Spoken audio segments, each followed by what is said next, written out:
right, so we got some news last night that Elly De La Cruz turned down a record deal from the Cincinnati Reds. And I kind of laugh at that because what is a record deal from the Cincinnati Reds? Like, they would have made him the highest paid player in their organization. What have they paid? What's been their biggest contract? I tell you, it was Joey Votto for $225 million, which is a 10-year deal. And when you're offering a player like Elly an extension at this point in his career, I promise you that extension was not for less than 8 years.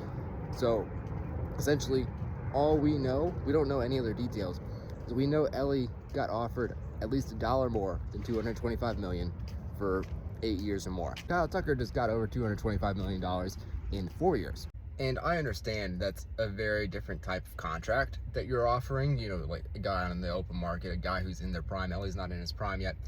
But there's like 3 levels of free agent signing. I'm gonna walk you through this real quick. One, you can extend a top prospect before they even get to the league.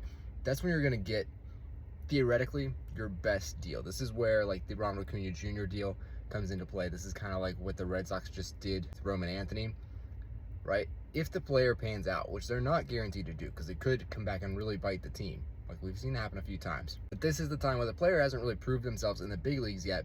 You can really get a team-friendly deal in there. Then there's the older players who come out in their prime, maybe a little bit past their prime. But if you get a guy like Tucker or Bo Bichette coming out in their prime, this is where the biggest contracts are going to take place. When you have a guy like this, like Elly, who's been in the league for a few years now, still got another 3 years before he even hits his prime. So what the contract you're offering him is for an MLB player who you know has proved he can play at a very high level.